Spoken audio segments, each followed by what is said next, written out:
It takes a certain kind of ambition to do what farmers do. Between the hours and the hard labor to the public scrutiny and bureaucratic maze running, it's not an easy task. While the agriculture industry feeds millions, quietly tilling and producing behind the scenes, many forget that our food comes from the hands of real people with real stories. Join us as we share stories from those with boots on the ground and unearth unique perspectives on agriculture's biggest conversations. It's time to grab your shovel and get to work. I'm Don Schaefer, and this is Digging In with UFA.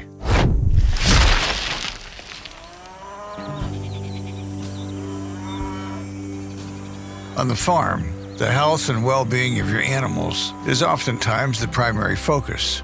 For ranchers and beef producers, their animals are, quite literally, their livelihood. From the outside looking in, there are some big misconceptions about the treatment of animals in agriculture at large and how the treatment affects the consumer. Today, we dig in on animal health and welfare. It's been said time and time again that laughter is the best medicine. In the world of agriculture, sometimes it takes a deep-rooted and down-to-earth sense of humor to make it through the frustrations that producers face. Hearing the voice of someone who knows their struggle from first-hand experience brings the gift of recognition. Famously alluded to on his successful YouTube channel and comedy tours as Quick Dick McDick, our guest uses his experience on the farm to teach, inform, and joke about the boots-on-the-ground experience. This is Dixon DeLorme. Warning, this video contains foul language. If that offends you, you're not going to want to watch. A toonie is where you get my opinion, and I cuss and I swear because I'm passionate about what I'm talking about. Oh, my little oil seed, my oil seed, when you finally gonna be drank canola. You want a workout program? You want to talk about your flex appeal? Well, I mean, we can talk about the chisel flex too. Get the peas done is laying down on the ground and dirty. My name's Dixon DeLorme, otherwise known on social media as Quick Dick McDick. I am from Tufnell, Saskatchewan, and I am a farmer / rancher. I've got a small operation of my own and my own small herd of cattle, and then I work with a larger operation named Bar Ranch just outside of Foam Lake, Saskatchewan. We farm and ranch together. We plant 4,200 acres and calve out about 400 head. I worked the oil and gas industry for 19 years. And came back home to Saskatchewan here in the fall of 2019. And I was going to head somewhere else and actually continue my career in oil and gas. And I just kind of accidentally fell back in love with being home. And I decided that it was just where I was meant to be and decided to stay and dig my heels back down into cattle. It just kind of hit me at the end of the day. I was like, why have I spent the last 19 years of my life not being at this place where I'm happy, you know? So I just kind of started chasing happiness versus a buck kind of thing. And I think a lot more people should do that. There's always something that drives those to agriculture, whether by lineage or by calling. There's something special about the ability to nourish the land and its people, a collective swell of hard work, dedication, and pride. Number one, I think, is the sense of community in it. It's crazy to say, but technically your neighbor's your competition in the ag industry, right? Because it's another producer that you're quote unquote competing against, but it's not how it's taken here in agriculture. Everyone's there to try and help each other out to the best of their abilities kind of thing. And that's what I'm really passionate about is people help each other here and people talk to each other. And, you know, if one person's combine goes down or somebody gets hurt or they have a family emergency or something in an agricultural operation, be it grain or livestock or whatever it is, you have a community of people that get together and help those people. It's one of the only industries that I've seen in the world that really truly exists, that you're there to look after people that are in your industry and you will stop what you're doing to go help somebody else out. And I think that's one thing that's kind of slowly being lost in corporate Canada or corporate world kind of things. It's survival of the fittest. Whereas here, sure, it might be survival of some of the fittest, but at the same time, it's everybody looks after each other in a different way. And I just think that's fantastic.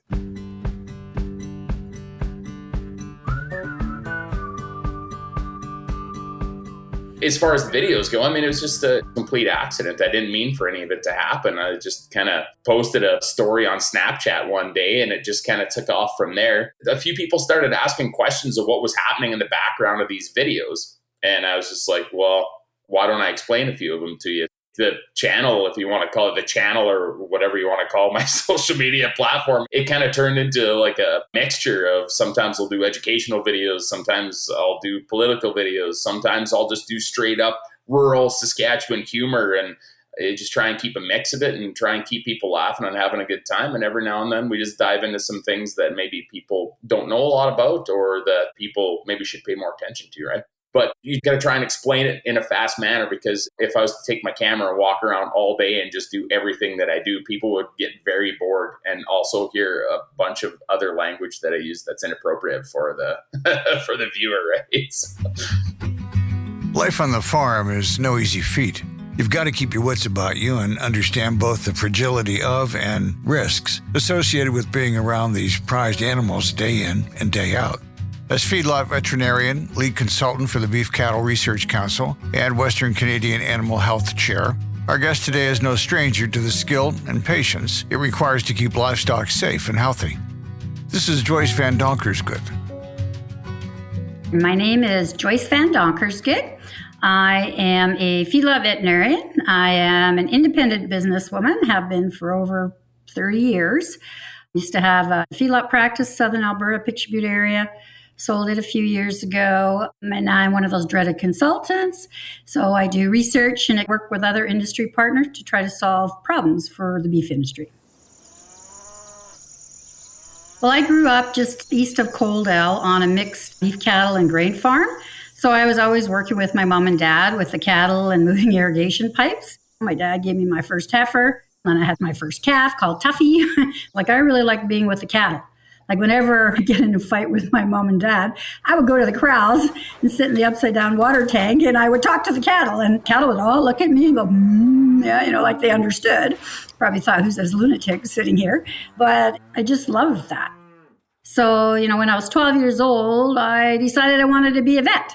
And I was lucky. I did 2 years pre-vet in Lethbridge, and then I got into vet school in Saskatoon. And I love to solve problems. So it always makes you feel good, when you can solve a problem for a producer in the best interest of the animal.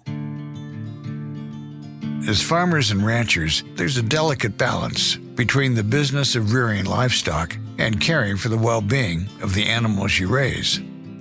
Given the large swaths of misinterpretation as to what farmers and ranchers do, as well as how animals are treated on the farm, where do you think most of the misinformation comes from?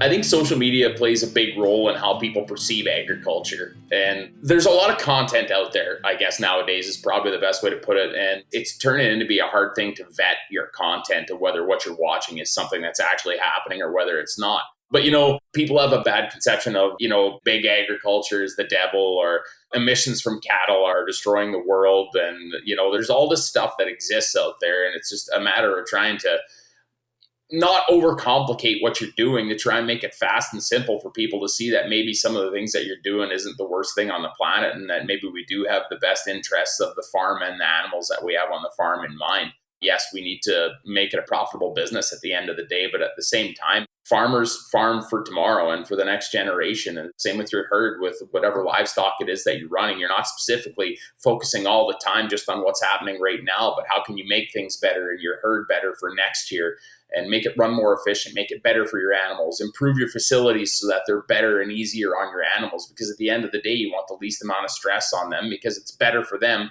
And when your animals are better and have a better temperament, they're going to do better health-wise. And you're going to see returns off of that in the business. And it's just, people watch one video and automatically assume that that's what we do in Saskatchewan on a cow-calf operation, which can be farther from the truth, right? I think some of our biggest challenges are where veterinarians, to deal with the animals, you actually have to deal with the producers, because the producers own the animals, right? And so just like there's lots of different breeds of cattle, there's lots of different, I won't say breeds of people or producers, but there's some that they're in the business, because they love cattle, they like the way of life. A lot of ranchers, it's the way of life that's really important to them. When you get more into the feedlot industry with more commercial sized yards, it's business, it's big business. And so you've got to balance decisions always with economics in mind. That's very important. So as a vet, you're trying to, deal with a client Also trying to do what's best for the animal, bearing in mind economics. So it's always a balancing act, trying to get something that's a win-win for everybody involved. When I say a win-win, it's for the producer, the animal. It's the balance between the two. In general, it's not uncommon for consumers to have no idea how their food gets from a farm to their table. Within this general understanding, it's possible that they also don't know what animal care on the farm looks like. When videos of cooped-up chickens in cages and birthing pigs in farrowing crates begin circulating and showing a seemingly cruel visual of a snapshot devoid of context, it's easy to see why people become upset. They don't see the reasoning behind these small moments on the farm, or how these decisions are in the best interest of the health of the livestock. They don't see the rigorous animal welfare regulations put in place by the Canadian government. They see a cage, but not the flock. They see a mother in a crate, but not the safety mitigation of piglets being crushed at birth by their mother. Without context, we don't know the story. When I went to work oil and gas, I was just turning 18 years old at a high school. And I thought oil and gas was just, there's a whole bunch of guys with cowboy hats in Alberta that climb on top of a drilling rig and they ride it like a buck and bronc. And when the oil squirts out the top, they're like, yeehaw, we struck oil. But when you go out and experience the amount of different industries and businesses and everything that exists just to get energy to our houses, it's mind blowing, And I got paid to see all of Northern America, Northern Canada, up into the Arctic and different places. And, how they're intertwined with forestry operations. And you really get to see, working in a lot of these areas, how everything's all interconnected. And it just gives you a whole new appreciation for when you walk into your house and it's 30 below in the middle of the winter and you just get to turn your light on and it's warm inside your house. Well, I've seen what it takes to get that natural gas out of the ground and delivered to your house. And it's nothing short of amazing. So I live a very lucky life that I've seen it, and I have a deep appreciation for the amount of effort and work that everyone puts into this country to make it work. I didn't realize how many people didn't understand what was happening with agriculture, specifically even on the North American continent. For example, I did a Ode to Oats, it was called, and it was just a 2-part episode, 10 minutes each, where I just went through planting, growing, and harvesting oats in one, and then processing oats. And I got sent the most random message from someone. It was a lady in California who sent me a picture of her kids laying on the living room floor, eating a bowl of oats, watching a Quick Dick episode.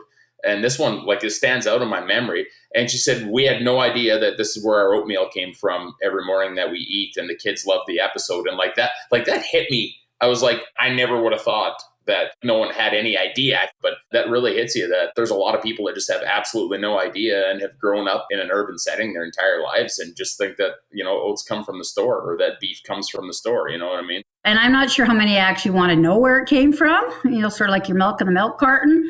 They don't necessarily want to know. And in the industry, I always think, well, people have concerns, we'll just educate them, about the issues so they understand. But I'm not sure that's always the solution, if they're not willing to listen. So I think they need to understand agriculture is hard work. People that are in it, they enjoy it, or else they wouldn't be in it, but it is hard work. It's not an 8-to-5 job with weekends off. It is 24/7, especially with ranching, because, cows like to calve in the middle of the night. Then you call the vet in the middle of the night. And so both as veterinarians and as producers on the cow-calf side, you have to be passionate about what you want to do. You have to get yourself out of bed at 2 a.m. and go deal with that calving. It is harder and harder, I understand from practices with some of the new generation of vets coming up. They don't want to work weekends. They don't want to work nights. Well, the cows don't time clock. And so to me, that's where if you're not passionate about what you do in the industry, you are not going to get out of bed at 2 a.m, whether you're a rancher, or a feedlot guy. If something goes wrong, the power goes out and you got to get that backup generator working because of a snowstorm. You got to be passionate. And that's for the best interest of the cattle, because cattle need feed, they need water all the time. And if they're in distress, whether it's a calving or somebody's got their head stuck in a gate, you need to be there right away to help them. And vets need to support their clients. Even from the moment a calf is born, ranchers are there for it all. Prepared colostrum for the newborn to make sure they receive their antibody-rich milk to help them survive at their most vulnerable moment. Antimicrobials to keep common illnesses at bay. Hoof maintenance and proper dietary implementations. All of these rigorous standards for the simple sake of the animal's well-being in practice to ensure a healthy life and a healthy product. The world wants us to reduce antimicrobials or antibiotic use, yet they don't take into perspective animal health and welfare. Like cattle can get sick just like you and I can get sick, right? And there are diseases that are caused by bacteria that require, antibiotics to be given in a timely manner, the appropriate antibiotics, with the producer works with their vet to make sure they use the right drug for the right bug at the right time, at the right duration and dose. And so that's one of my big concerns. Everybody wants us to reduce antimicrobial use because there's a misconception we're using them inappropriately. And I think there are cases where we can do better and find alternative products through research. But, to have a healthy food supply, you need healthy cattle. And from an animal welfare perspective, when cattle get sick, whether you're a producer or veterinarian, our job is to try to get those cattle healthy again. So that both from an economic perspective for the producer, there's value there, but also that if you have a cow, that she's going to have her calf because she's healthy, the calf is going to be healthy, that calf is going to grow. And if it's a commercial producer, hopefully end up then as a feeder calf in the feedlot. And we need to keep it healthy in the feedlot. So then it ends up so you have a nice juicy steak. This might be a good example for people that might not know much about livestock operations. Made a few different moves here this year, and we're looking to get some actual watering systems brought in. It was a damper and cooler year to start the year off here. And obviously, we run cow-calf pairs on pasture. A lot of the places we're using dugouts and maybe some well-developed low-lying areas in some of our pastures. Noticed predominant strains of foot rot coming through the herd this year and wound up having to treat for a lot of it, obviously, because they're doing a lot of walking in some saline wet areas. We've made some moves to get some waters so that we have better footing for our cattle. They don't have to wade in and get into some different places. And it's a significant investment, but we think we're going to see the return on it. Foot rot is an infectious disease of the foot caused by various bacteria. And in feedlots, it's the same thing. If you have wet, muddy pens and cattle are standing in there, then you get soft feet. And then if cattle go on hard ground, if they get trauma to the feet, like lesions, that's when the bacteria can penetrate and cause infections, right? So in feedlots, we focus on pen maintenance, right? Keeping pens clean and dry, which is hard, as you said, when you have a lot of moist conditions. On pasture, it's the same thing.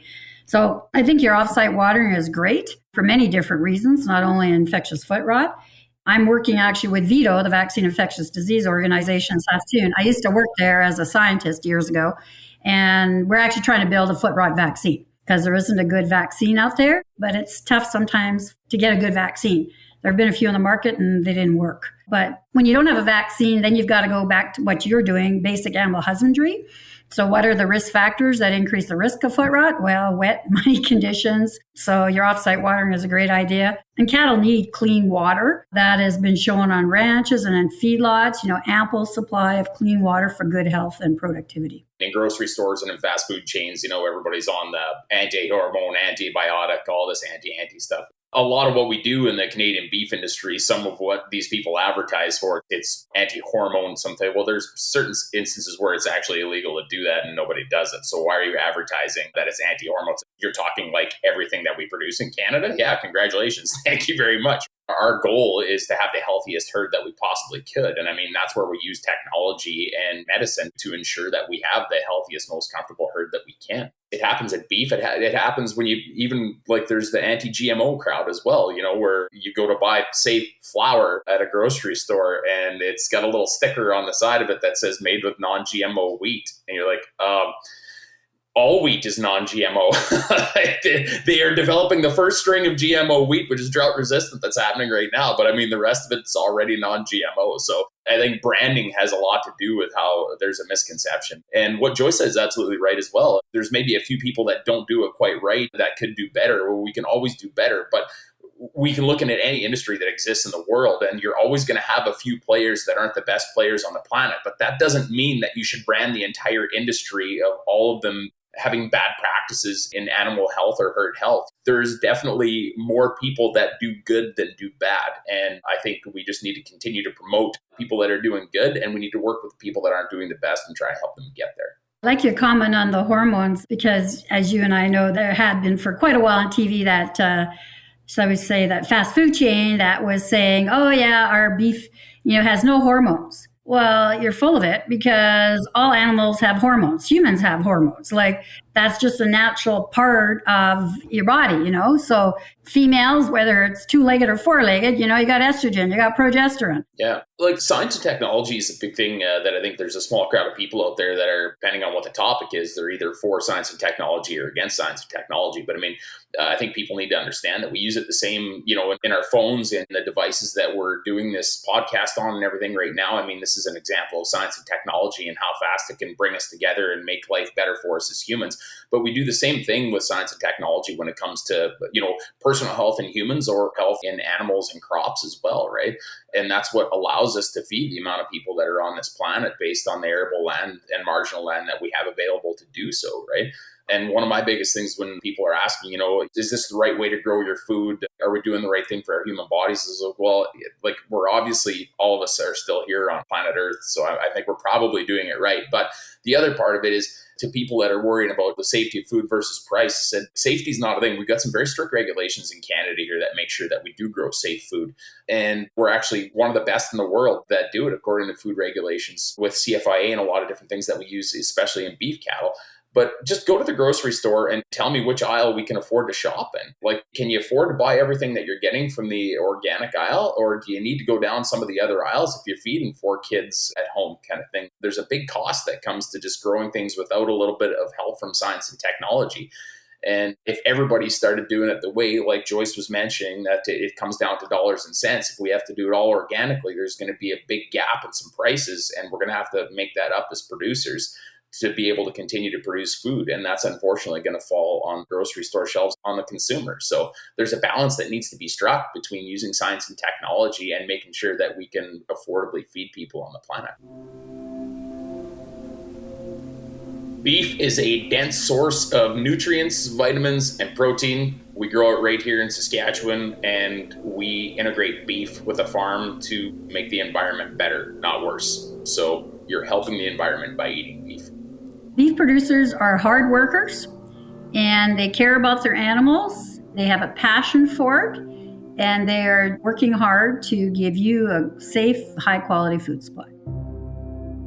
And I wish my parents were still alive. I know they were, I think, happy with what I did.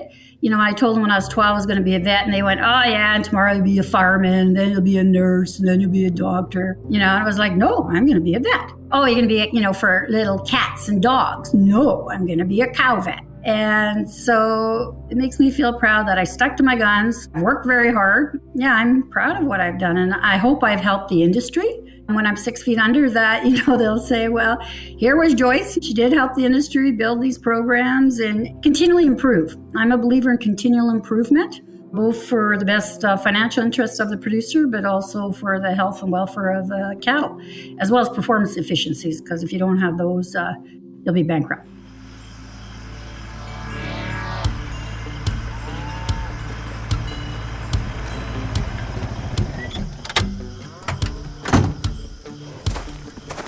At the end of the day, we look to our resiliency within ourselves and our communities to make our collective futures as bright as possible.